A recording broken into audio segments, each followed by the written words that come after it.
Շնորհակալություն հրավիրի համար, հարգելի հայրենակիցներ, Արցախից տեղահանված ցեղասպանությունից փրկված ձեր դեմ կանգնածա ազնվորություն եղբայրը գտնվում է Բաքվի բանտում։ Այսօրվա այնքան լավ է, որ ես վերջում խոսեցի, այսօրվա այս օրակարգը, որ մենք այսօր եկել ենք քննարկելու կամ այդ մեխանիզմը կամ այդ գործողությունը իրականություն դարձնելու համար ես օրինակ շատ չեմ ոգևորված։ Ինչի համար, որովհետև ամեն մեկս գիտակցաբար իրական վտանգը չենք հասկանում, ինչի մեջ է։ Արցախում մենք մի օրվա մեջ ենք կորցրել Արցախը։ Մեկ սուրբ Արցախը, որը եղել է Հայաստանի տարածքային ամբողջականությունը,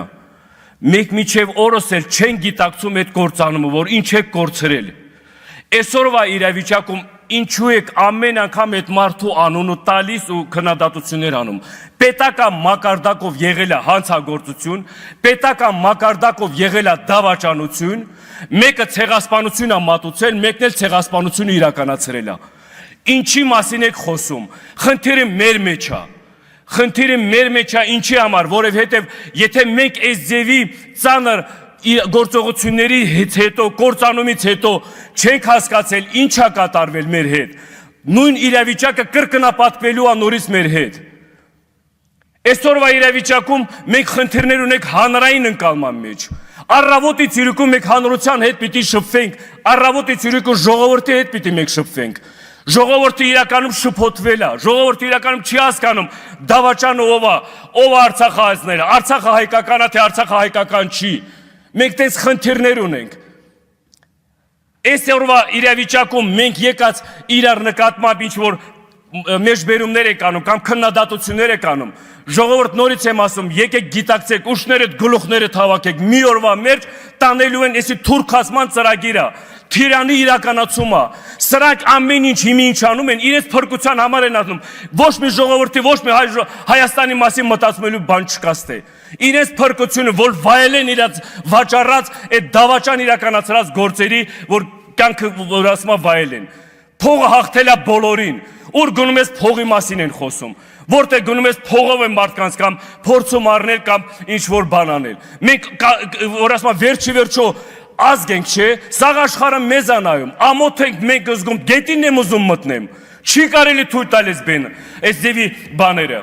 Մենք որպես ազգ բազմահազար տարիներ պատմություն ունեցող ազգ, Արցախը բազմահազար տարիներ ունեցող պատմական երկիրը մենք ոնց ենք սենց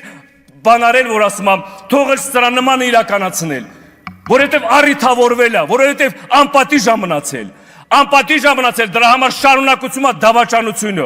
Դավաճանից նոր դավաճաններ են ծնվելու, որ մենք չպատժենք։ Նոր դավաճանություններ են ծնվելու, մեկ էլ այսօր ականատեսն ենք դրան։ Արցախը կորցրել ենք, եկել այսօր բանից ենք խոսում, Սյունիքից ենք խոսում։ Չէ, մենք պիտի Արցախից խոսենք։ Մենք պիտի Արցախից միշտ նրանց աշկները կողենք Արցախը։ Սրանք Արցախից սարսափում են, նույն էլ Ալիևն է սարսափում։ Այս սրանցից պիտի խոսենք, որ իրականություն դառնա։ Ամեն նախաձեռնություն, այս տարիների ընթացքում 2 տարի է ես տեղ եմ, որտեղ հրավիրում են, գնում եմ, մասնակցում եմ։ Ուզում եմ մի հատ մթնոլորտ ճարեմ, մթնոլորտ տենամ, մի հատ հայկական մթնոլորտ, որ ոգևորվեմ, չեմ ոգևորվում։ Խնդիրը մեր մեջ է ժողովուրդ։ Նիկոլ Փաշինյանը ով է, որ այսքան ժողովուրդը հավաքված, այսքան ելույթների մեջ Նիկոլ Փաշինյանի դեմը չեն կարող առնենք, չեմ հավատում։ Ինքը ինքան չկա, որ ասում է, սաղ ազգը սենց մոլորացրած պահ, ինքը առիթավորվում է մեր անգործությունից, մեր քիչ աշխատակներ իրականացնել, ոչ բավարար աշխատակներ իրականացնելով։ Դիմադրությունը մենակ բարերով չի, ելույթներով չի դիմադրությունը։ Դիմադրությունը պիտի ինի իրական գործիք, այդ գործիքով մենք մեր հարցերի պատասխանները ստանալու ենք։ Սրանց հեռացումնել, Հայաստան աշխարհնել է, ով ասում, Հայաստանը ոչ մեկը ձևի բարեր մի օգտագործեք։ Մեր նախնիները թողել են պատմական Հայաստան, մենք էլ պիտի շարունակենք։ Մեր պարտականությունն է զոհաբերելու, թե ինչ ելնի մենք պիտի անենք։ Այդ ձևի կոչերով, այդ ձևի մոտեցումներով մոտիկացեք ամեն մի հարցին։